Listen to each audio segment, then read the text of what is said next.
जय श्री माता जी।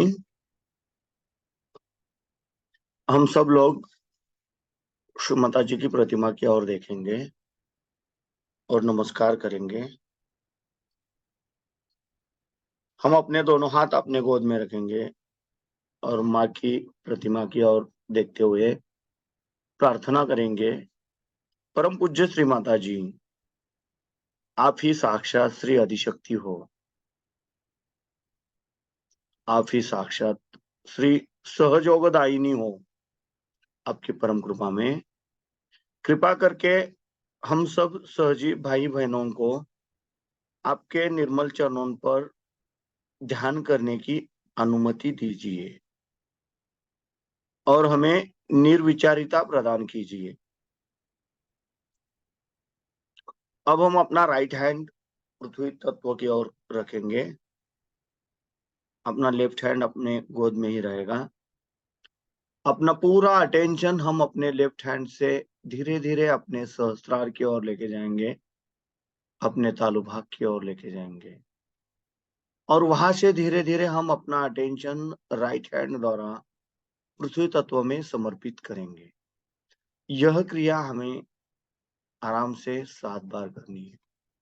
अपना पूरा चित्त लेफ्ट हैंड से सहस्त्रार और सहस्त्रार से राइट हैंड की तरफ 7 बार लेके जाएंगे।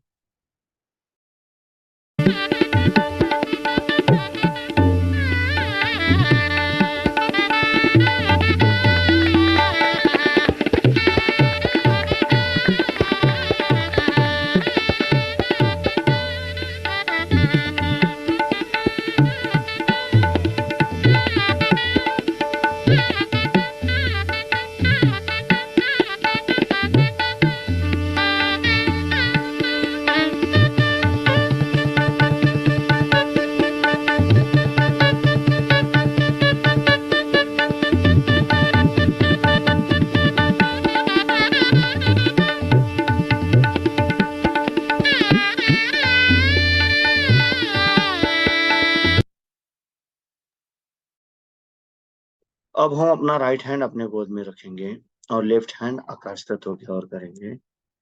अपना पूरा अटेंशन हम अपने राइट हैंड से धीरे धीरे अपने सहस्त्रार की ओर लेके जाएंगे और सहस्त्रार से धीरे धीरे हम अपना अटेंशन लेफ्ट हैंड द्वारा आकाश तत्व में समर्पित करेंगे। यह भी क्रिया हम 7 बार करेंगे।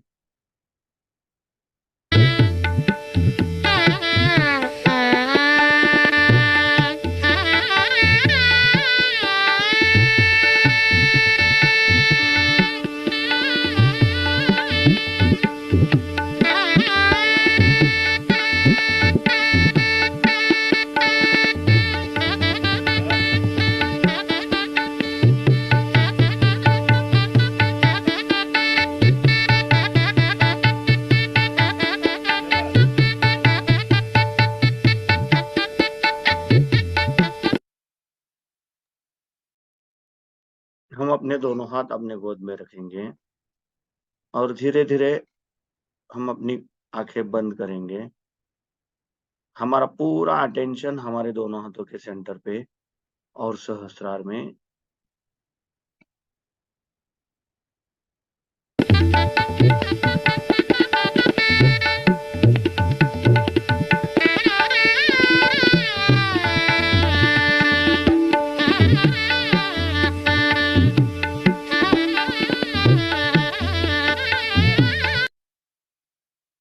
हम अपना राइट हैंड अपने पेट पर रखेंगे, लेफ्ट साइड पे बिलो द एब्डोमेन।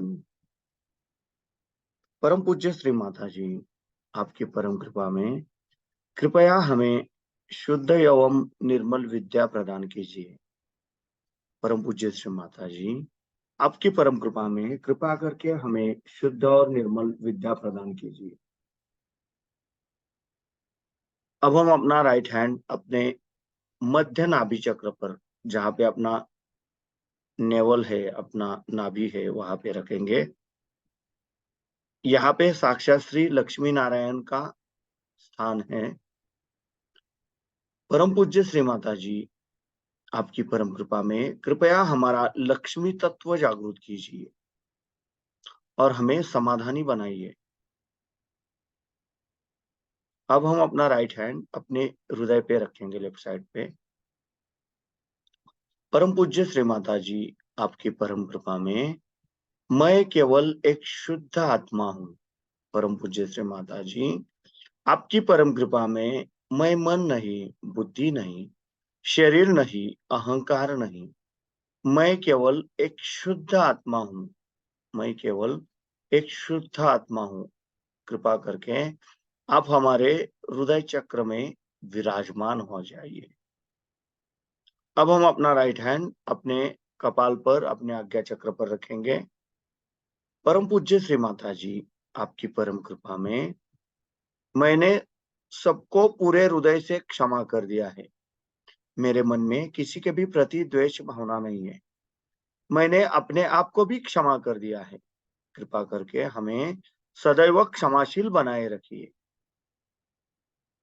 अब हम अपना राइट हैंड अपने तालु भाग पर, अपने सहस्त्रार पर जोर से दबा के रखेंगे और धीरे धीरे हम अपना राइट पाम क्लॉकवाइज 7 बार रोटेट करेंगे अपने तालु भाग।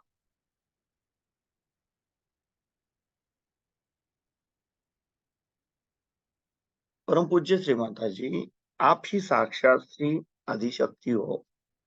आपकी परम कृपा में कृपया हमें हमारा आत्म साक्षात्कार प्रदान कीजिए। परम पूज्य श्री माता जी, आप ही साक्षात श्री आदिशक्ति हो। आपकी परम कृपा में कृपया हमारी कुंडलिनी शक्ति जागृत कीजिए। कृपया हमारी कुंडलिनी शक्ति जागृत कीजिए। अब हम अपने दोनों हाथ अपने गोद में रखेंगे।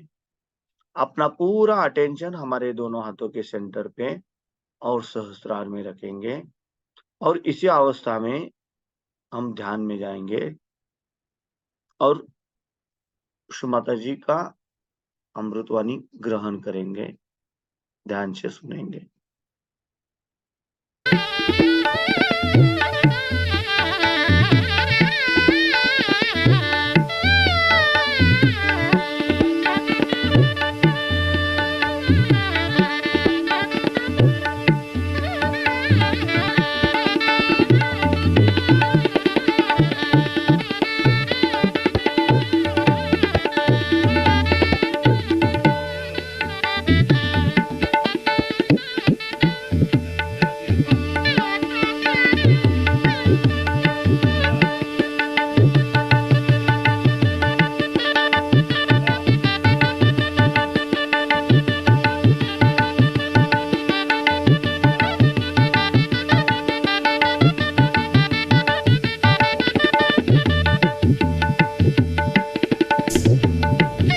एक्सट्रीम पर है या उस एक्सट्रीम पे है, इस अति पे है, उस अति पर है, अति को वर्ज्य करना चाहिए, ऐसा हमें बताया गया था कि बीच में रहने के लिए अति को वर्ज्य करना चाहिए। लेकिन यह संतुलन जब तक हमारे अंदर सत्ता नहीं, तब तक हम उड़ान भी नहीं कर सकते।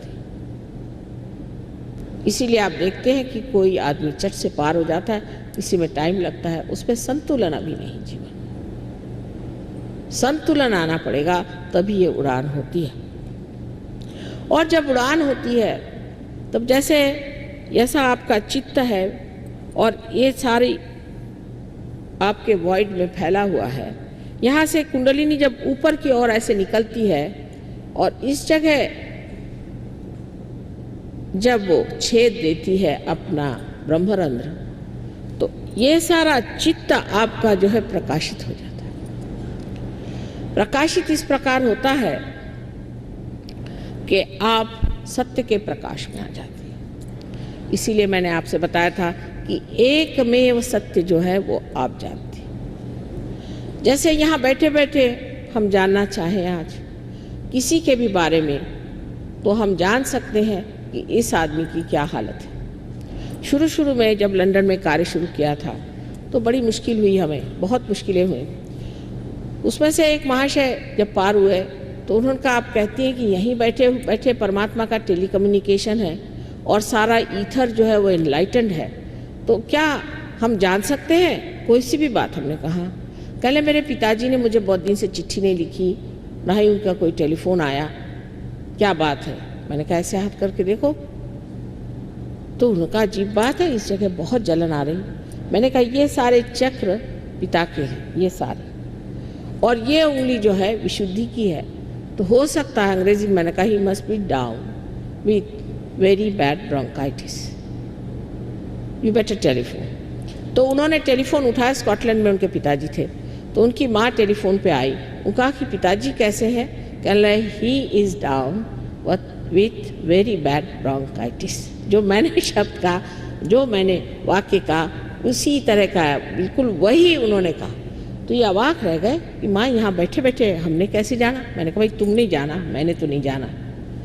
कह ले फिर इसका इलाज? मैंने कहा इसका इलाज हम तुम्हें बताते हैं, इसके बंधन बताते हैं कैसे, थोड़े मंत्र बोलो अभी ठीक हो जाएंगे। आधे घंटे बाद उनके माँ का फ़ोन आया कि बड़ी आश्चर्य की बात है, उनका सारा बुखार भी उतर गया, उनकी तबीयत ठीक हो गई और वो टहल पहल रहे हैं। और फिर पिताजी से बात हुई, उनका पता नहीं क्या हुआ, तुम्हारे फ़ोन आने के बाद एकदम हमें आधे घंटे में ही आराम आ गया। अब ये कैसे होता है? अपने को इतना आश्चर्य लगता है कि हो नहीं सकता। क्यों नहीं हो सकता?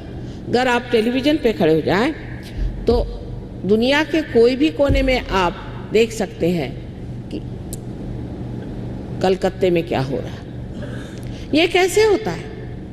अगर किसी देहाती आदमी से जाके बताओ कि भाई देखो ये टेलीविज़न, ये जो डब्बा है, इसमें आप दुनिया की सब तरह की चीज़ें देख सकते हो, वो कहेगा रहने दीजिए, ऐसे बहुत आए थे आपके जैसे जादूगर लोग, ऐसे कहीं हो सकता है? तो एक डब्बा है, क्या बेकार बातें सिखा रहे हो। लेकिन जब आप उसकी चोटी पकड़ के और उसका कनेक्शन आप लगा देते हैं तो वो देखने लगता है कि अरे ये तो डब्बा जैसे लग रहा था प्लास्टिक का, इसमें से ये कहाँ से आने लग गया। सो क्या हो गया कि हमारे चारों तरफ फैला हुआ जो ईथर है वो इसको पकड़ लेता है, और अगर आप उसको पकड़ लें आपके रेडियो से या आपके टेलीविज़न से, तो आप उसमें बहने वाली ये सारी चीज़ें प्राप्त कर सकते हैं। उसी प्रकार यही ईथर, जिस तरह से मैंने कल बताया आपसे कि आप एक छोटी सी मोमबत्ती की लौ को भी एनलाइटन कर सकते हैं, ये ईथर एनलाइटन हो जाता है। और जब आप कोई बात सोचते हैं, क्योंकि आपका चित्त एनलाइटन है, तो आप जैसे कोई समझ लीजिए एक टेलीविज़न सेंटर बन गए और वहाँ से ये मैसेज गया और फौरन उसी क्षण तत्क्षण आपके पास खबर आ गई। क्या हुआ? तत्क्षण। एक बार श्री रामदास स्वामी से श्री शिवाजी महाराज ने पूछा कि कुंडलिनी के जागरण में कितना समय लगता है?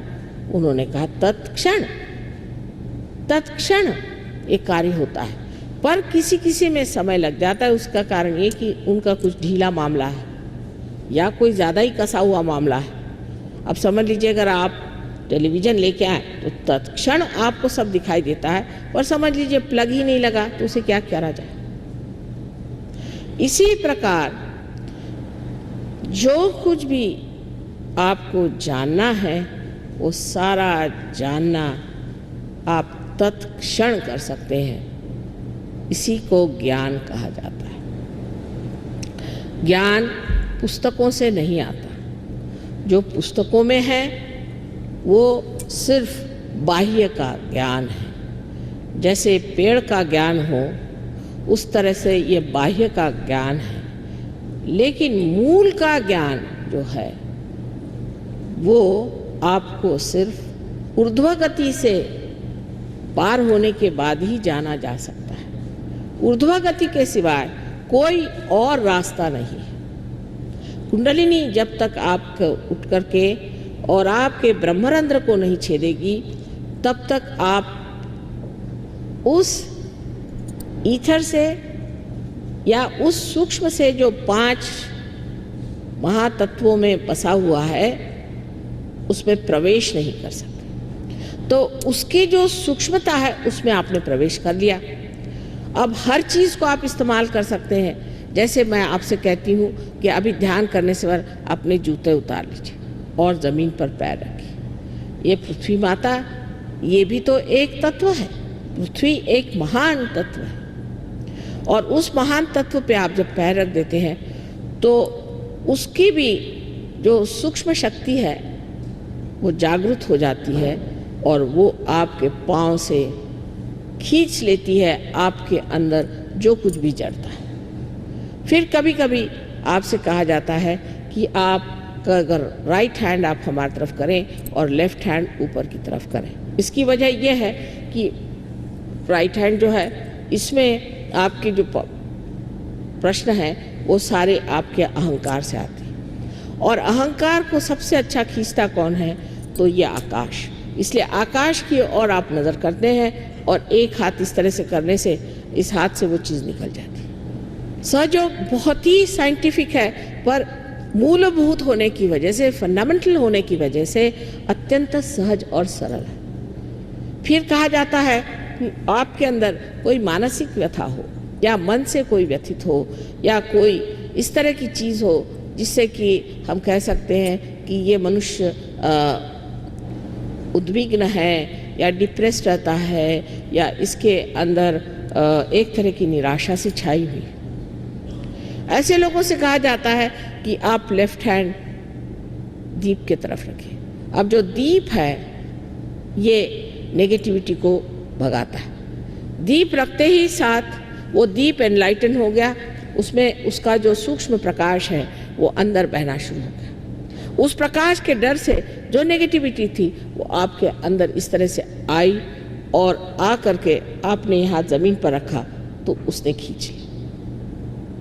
तीसरी बात कही जाती है कि आप दोनों हाथ फोटो की तरफ रखें और दीप जलाएं और दोनों पैर पानी में रखें। उस दीप के कारण आपके अंदर जो दोनों ही तरह की नेगेटिविटी है वो पानी खींच लेता है। इस पानी में थोड़ा सा नमक डाल देने से ये भी सूक्ष्म रूप से बड़ा भारी सागर बन जाता है। इसका बहुत ही साइंटिफिक कारण है। जो भी क्रियाएं सहयोग की हैं वो बेवकूफ़ी की नहीं है, लेकिन वो इतनी सीधी सरल है कि लोग समझते नहीं। ईसा मसीह के 12 शिष्यों पर जब आदिशक्ति होली घोस्ट का आशीर्वाद आया तो वो सब चक्रों की बात करने लगे और हाथ वाथ घुमा करके आपस में बताने लगे। तो सब ने सोचा कि ये तो कोई पागल लोग हैं, उनको पागल में ही कहना शुरू कर दिया। लेकिन उसका अर्थ ईसाइयों ने ये लगाया कि वो कोई ग्रीक लैटिन ऐसी भाषा बोल रहे थे, वो चक्रों की भाषा बोल रहे थे। ग्रीक लैटिन भाषा है तो कोई भूत आपके अंदर ग्रीक आ जाए तो बोलेगा, कोई और ऐसा आ जाए तो वो दूसरी भाषा बोलेगा। लेकिन वो भाषा बोल रहे थे जो वो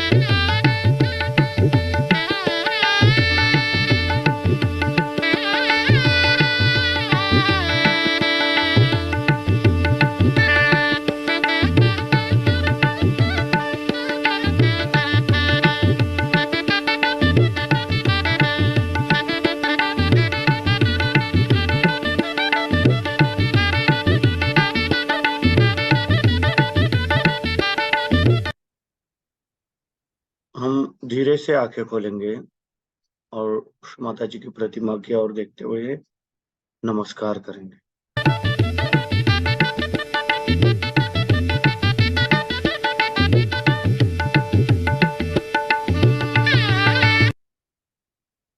जय श्री माता जी।